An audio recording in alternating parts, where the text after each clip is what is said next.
seems to have accepted that Pep Guardiola is leaving Manchester City. Christ, well, Mark Goldberg has literally uploaded a video titled Pep's leaving.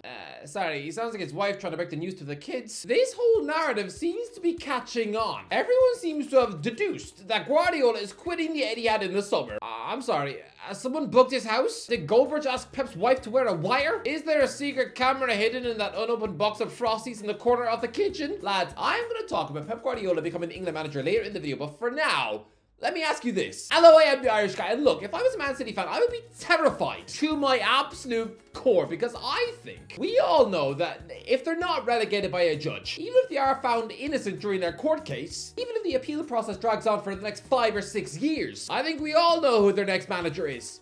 I know it. You surely know it. Think about it for a minute, okay? Come on, I'm gonna sit here and stare at you until you spit the answer out your mouth.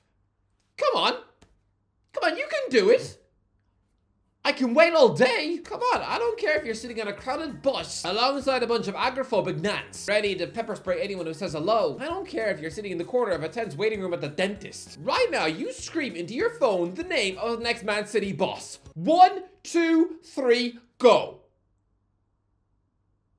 That was weird. Why are you screaming the word company while sitting on the toilet? No. The next Man City manager is going to be Ruben Amorim. You know, the Sporting Lisbon manager who was a sweaty, groveling mess. Honestly, when he was favoured for the Liverpool job in the spring, the man decided to blow his huge opportunity by jetting off to England to flirt with David Sullivan over a bowl of grilled duck with apricot chutney. I mean, when he becomes Man City boss, those videos that everyone did, what an Amorim Liverpool team was going to look like, they're gonna age so horribly poorly. So why am I so convinced that the man who walked into Sporting Lisbon, who had not won the league since before Ronaldo's debut, and then led them to 2 impossible crowns, why am I so convinced that he is the one to take Pep's shoes? Because City have just replaced their director of football, Txiki, the former Barcelona director who was arguably the sole decision that Guardiola chose this City project. Honestly, forget about Pep. I think the club convincing Txiki to join the club in October 2012 was the single biggest game-changing move they have made since that wacky takeover in 2008. Because if there was no Txiki to reassure Pep that this whole thing was legit, then I think the man to eventually replace Emmanuel Pellegrini would have been something extremely underwhelming, like Napoli's Rafa Benitez, who was heavily linked with the City job in 2015, don't forget. Man City trying to tell their fans they'd be hiring Benitez would be like me ringing my mum and telling her that I want to marry my teddy bear. But Big Christine is going, and in his place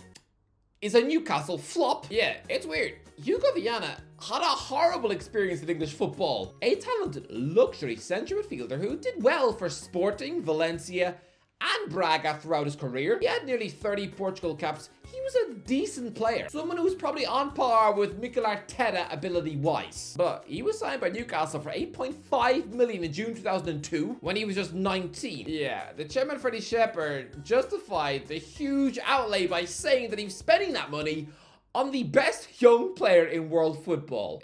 Fred, he wasn't even the best teenager at Sporting Lisbon. It's like the footballing gods had whispered to that man in a dream that, yeah, there was a budding young world star in the Sporting Academy, somebody who'd grow up to win 5 Ballon d'Ors and 5 Champions Leagues, the chosen one, and he chooses the wrong one. A bit like when Will Smith nearly became Neo in The Matrix. Oh, he'd have done a Disney rap halfway through the film. Lads, Viana wasn't even Newcastle's first choice, because the Magpies that summer were favoured to sign Brazil legend Rivaldo for £10 million. Somebody who'd won a Ballon d'Or 3 years earlier. Someone who that summer won the actual World Cup. So choosing to sign an uncooked lump of hair gel like Viana instead. And he was poor and never settled on Tyneside and was banished on a bunch of loans away from England before eventually being sold to Valencia for just over £1 million. Christ above, you'd win more money on the chase. Viana had a nightmare time at St James's Park. I mean, come on, according to Wikipedia, the bloke lost his wedding ring on the town moor. But yes, Viana is clearly an intelligent soul because he has delivered insane success as sporting director of Lisbon. Having joined in 2018, he has overseen one of the greatest eras in the club's history. No wonder he's been headhunted by Man City, but come on, just like Txiki choosing the manager who gave him his success in his previous role, of course Viana is going to give Amorim the job, and once he does, I'm sure that Ruben is going to be so relieved that his lunch with West Ham went sour. I'm not sure what happened. Maybe Sullivan stole his tiramisu while he was in the toilet. Amorim is a good manager, but he's not a patch on Pep. Replacing Guardiola with somebody who was recently in talks with West Ham, it's not a good look. It's like Manchester United replacing the British GOAT with an actual GOAT from Everton. Look, it does make sense that Guardiola would go now, because his sparring buddy Jurgen Klopp has left. Lads, this is only the second pre-season Pep has had where he hasn't been preparing for a title fight with Klopp since 2011. He probably feels lonely without his enemy hanging about. It's been like if the Joker were to retire. I mean, what does Batman do then? Just spend the next 30 years telling people to pick up their trash? Without his nemesis, Batman now has all the power and authority of a nerdy milk monitor. So maybe Pep will be off. But can you see the other nonsense that is coming out in English media? Klopp has since retired and has chosen to try and burn some of his German legacy in a bid by accepting a job at Red Bull. Why? Why do these football legends always like to spoil their perfect relationships after they've completed their careers? It's so needless. This reminds me of Frank Lampard walking away from Chelsea and into the sunset after completing football and becoming their record goal scorer. That was the perfect Stamford Bridge career as he jetted off to America. Then he spoils it because 3 months later he's scoring against Chelsea for Manchester City in the Premier League. And some Chelsea fans called him a traitor. It's almost like he bit off a chunk of his Chelsea legacy and spat it on the floor. He spoiled the perfect ending. It's like how Toy Story 3 was the perfect ending for the toys, right? Yeah, it's like if Toy Story 4 came out and they chose to kill off Buzz, you'd have children crying in the cinema. And now, similarly, Klopp is now global head of soccer at Red Bull, which has severely annoyed Borussia Dortmund fans, because obviously Red Bull had taken over a 5th-tier team, SVV Markenstand, in 2009 and eventually turned it into RB Leipzig, who have since become a major threat to teams like Dortmund after being pumped with sugary cash. This is like if KSI and Logan Paul buy Hartlepool tomorrow and turn them into Hartlepool Prime. And after a decade of selling something that probably tastes like sugary monkey wee to manic 7-year-olds at birthday parties, they have now amassed enough money to have Hartlepool compete for the Premier League title. Yeah, I mean, do you really think that Arsenal fans would then be happy to see a 90-year-old Arsene Wenger become head of Hartlepool Prime? No. This is the same thing. RB Leipzig have no history, says Borussia Dortmund chief executive. Yeah, why? Why is Klopp chosen to spoil his Dortmund legacy? But look, nobody really knows if Pep is washing his hands of Manchester City halfway through the court case or not. But the England FA are apparently begging him to respond to their advances.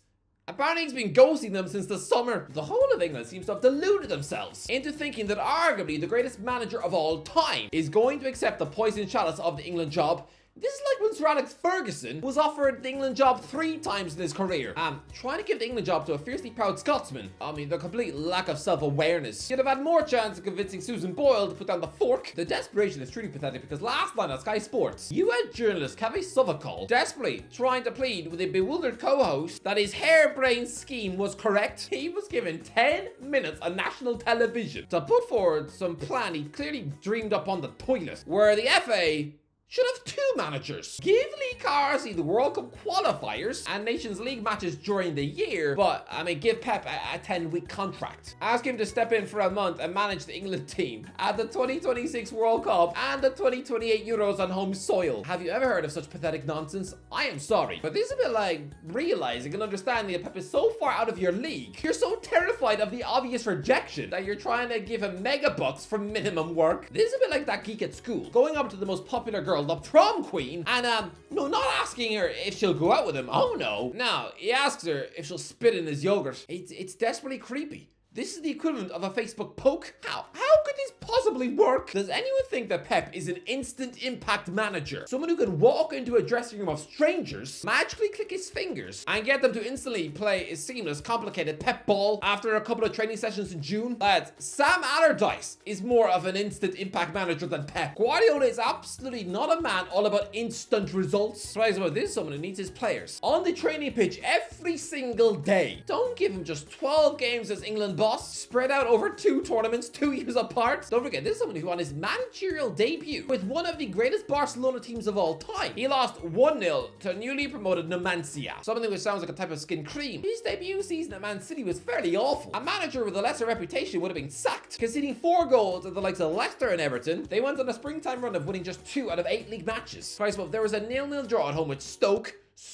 They couldn't even beat Celtic home or away in the Champions League, and the sight of Pep being humiliated 4-0 on his return to Barcelona, it was sad. They won 0 trophies, and if they had collected just 4 points less, they'd have been playing Europa League football the next year. If you didn't know that was Guardiola in charge, And you just saw those results. I'd have thought that was the work of Andre Villas-Boas. I mean, points-wise, they finished closer to Everton that season than champions Chelsea. Players need time to get used to Guardiola. Hiring for a month. Mate, he ain't a window cleaner. Even asking him to do that is not just only a huge disrespect to him and his genius, but Cars League 2? This is like asking Vincent van Gogh to paint you a painting whilst he's sitting on a bus? I mean, so, if Karsi is just a caretaker for the rest of the year, he qualifies the country for tournaments, okay, and then what? He just has to spend the actual tournament sitting in the stands, chewing on an ice pop as someone else takes all the glory. It should be like Karsley letting Pep take his wife away for the weekend too. I mean, really, this wouldn't actually be the first time these two gaffers have been hired at the same time, because both rocked up at Man City in 2016, with Lee coaching the under-18s. Look, Karsley's obviously not fit for the England job, because he doesn't back himself. The guy is nervously and clumsily saying in interviews that he doesn't really want the job, that he can't wait to go back to the under-21s. He won't give a clear answer of whether or not he actually wants the senior job, but this isn't anything new. This is somebody who stepped in for 10 games as Brentford boss in 2015, and he felt that job was too big for him, squealing about how he didn't actually want it. And so it instead went to Dean Smith. He literally won the Championship Manager of the Month award, and he still didn't think he was ready. I've never had the burning ambition to be a manager. I want to be a coach and bring on younger players.